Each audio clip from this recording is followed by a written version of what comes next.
She started crying.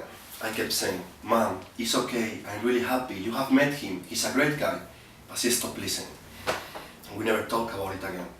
Since that day on, whenever I was around, she was extremely cheerful. Like, let's pretend you are still at Harvard and none of this is happening. It was creepy. My dad, on the other hand, just stopped talking to me, completely. He couldn't even look at me. This was happening in my own house, my own parents. I didn't know what to do. I became completely self-conscious. Am I acting gay? Do I walk like I'm gay? Do I talk like I'm gay? Is this a gay time? My mission in life was to never do or say anything that might make someone think that I was gay. So I told Paul to stop calling me at the office. And I wouldn't go anywhere in public with him. He still loved me and I still love him. But I was just so uncomfortable. I didn't know what to do. So I ended. And I never saw him again. After a while, I started dating a woman, which got my father talking to me again. Well, that and moving up the corporate ladder.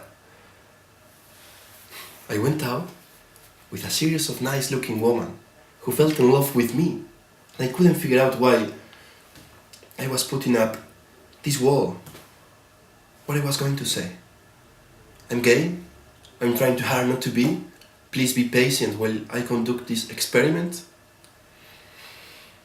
Finally, I just stopped dating. Now, you are always hearing about gay this and gay that. And I said to myself, let's deal with it. Then I go to a gay pub or gay event and I last an average of 10 seconds. That's how terrified I am. You know what I'm afraid of? Meeting someone I like. Then, what will I do? Will I treat him like I treat Paul? Will I tell my parents? So I haven't touched or kissed another person in the last 5 years. I sort of got used to it. I thought I did. But when you were telling me about Miss Green and how happy you were together, and then what you said about coming home to an empty apartment, I'm not used to it. I hate it. No, you shouldn't be alone. Thank you. But Ross, not a man. Why not? You know why not. No, I don't. I really don't. It's dirty. How can you say that? Have you ever been with a man? It's not what God wanted. How do you know what God wanted? You can only have a baby with a man and a woman. Did you and Miss Green have a baby every time you made love? Of course not. You were together for nearly 60 years without having children. How is that different from me being with a man? I'm telling you, it's not what God wanted. Do you really think God wants me to be alone? No, He wants you to be with a woman. Then why did He make me attractive to man? That's your decision, not God's. Oh, I see. One day I just decide. Why not make my life 50 times more difficult? What a good idea. What a smart decision. Listen, Ross. I think this will not make you happy. I don't think this is what you want. You're not like one of them. I'm not like one of them. What are they like? They act like women. They bother little boys. They touch each other in the toilets. Wait a minute, you don't really believe that? You do. Mr. Green, do you really think I act like a woman? No, that's what I'm telling you. You're not like one of them. Do you know any other gay people? Any what? Gay people, come on, you know what I'm talking about. No. Well, I'm sure you do if you had a business in this neighborhood. I'm telling you, I don't know any. Fine, you don't know any. Then how can you say all gay men act like women? They all bother little children. You have no idea what you're talking about. You are doing the same thing you said people did to Jews. They smell funny, they lie, they cheat, they are all pickpockets. The Jews are different. How are the Jews different? We've always been persecuted. So have gay people. It's not the same. It is the same. It's not the same. How are you persecuted? You have money, you have a good job. Yeah, as long as I keep pretending I'm straight, as long as I keep avoiding conversations about women, as long as I keep laughing at the stupid gay jokes every day. You don't know how hard that is. You call that persecution. You're not persecuted. Not like the Jews. What about the Holocaust? What about the Holocaust? The Nazis were killing Jews and homosexuals. They killed more Jews. This isn't a context. All I'm saying is that being Jew, you know what it's like to be hated for something you can't change. You can't change. No, I can't. I can't pretend I'm not who I really am. I've been doing it most of my life. I'm sick of it. Why do you want to do this to your parents? They're so good to you. They send you to Harvard. Is this how you thank them? Mr. Green. Oh, you don't want to give them any grandchildren, huh? It's not that. Oh, you're so Jewish, huh? Have you never heard of the 10 Commandments? Honor thy mother and thy father. I do honor my parents. But what am I supposed to do? Marry some woman I don't love so they can have grandchildren? Is that gonna make them happy? Come on, Mr. Green, you are the expert. I'm supposed to wreck some woman's life and some kids' lives because my parents want grandchildren. Is that what you called me, not with you? How the hell with you? A week ago you said the good Lord sent me. A week ago I did not know you were Fagil. Well, now you know, but that's all you know. Because you don't know anything about the good Lord. He's not some narrow-minded bigot like you. Oh, get out of my house. Get the hell out. You're my daughter. You think you know everything. Your daughter? You have a daughter? You told Miss Family you didn't have any children. I don't. And you told me you didn't have any children. I don't.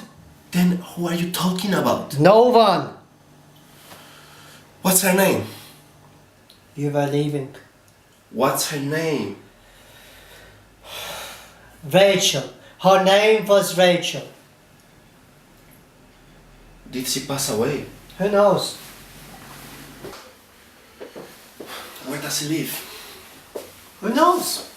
California. I don't know. Stop with all the questions. How am I just like Rachel? Oh, you want to know how you like Rachel, huh? You think you wrote the Torah. You think you can change all the rules. You can't do that. You think you're so smart going off to college. If she had to stay at home and giving her mother grandchildren. But no, she's got to run off to college with her guy out and break her mother's heart. Here's what you and Rachel learned in college. You learned how to exterminate the Jews. Thanks to you two, no more Jews will be born. You're finishing the job off for Hitler. So she married a guy who wasn't Jewish. And they never had children. Who cares? They're not Jewish, they wouldn't be my children. But if Rachel is Jewish, the children would be Jewish. Yeah, Jewish like you, who needs it?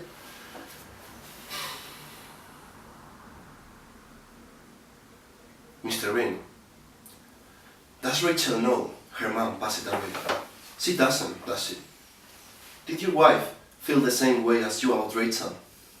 What are you trying to say? Are you saying my wife wasn't a good Jew? She was. Maybe you never learned this, but there are rules and there are laws. And the law says when you marry a guy, you are dead. Rachel is dead, we said Shiva already.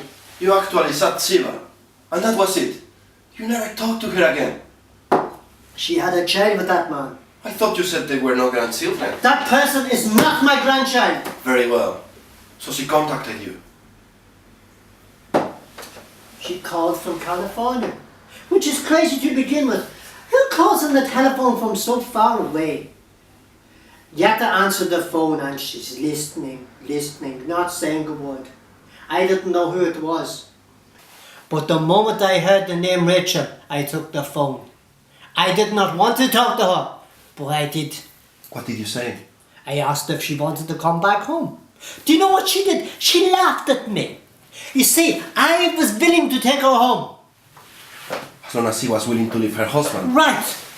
Mr. Green, there are a few letters here that you might want to have a look at. I noticed them as I brought your mail up. They are all addressed to Miss Green, and the handwritten in all three is the same. There is not a return address, but a postmark. It's California. I don't know. Maybe they are for Rachel. No, that would be crazy. Well, maybe you know someone else from California. Why don't you open one and see? No, she would not get any letters. Yetta would not get any letters from her. How about if I open one? Do what you want. You see, it isn't.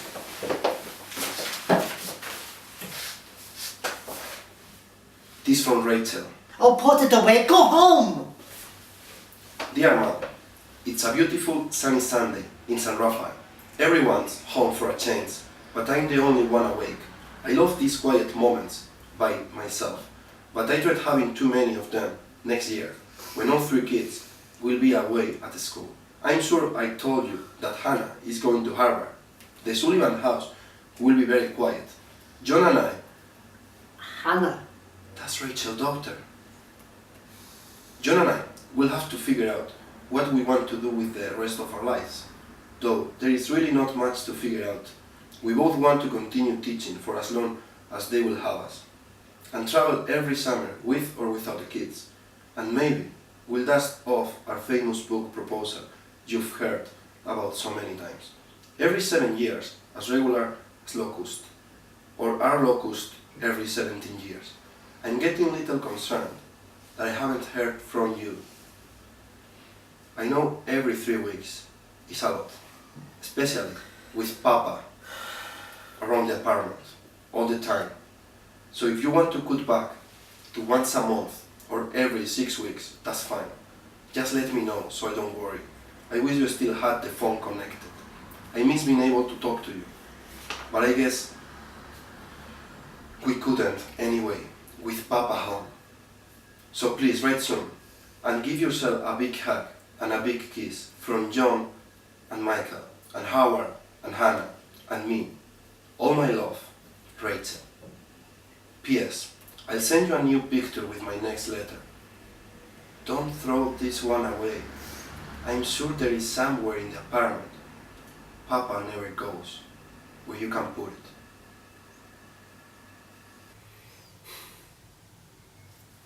That's it. So you have no idea. Put it away. Go home. Mr. Bean, if you want, I can... Get out! Mr. Bean, for Rachel's sake... Get out now!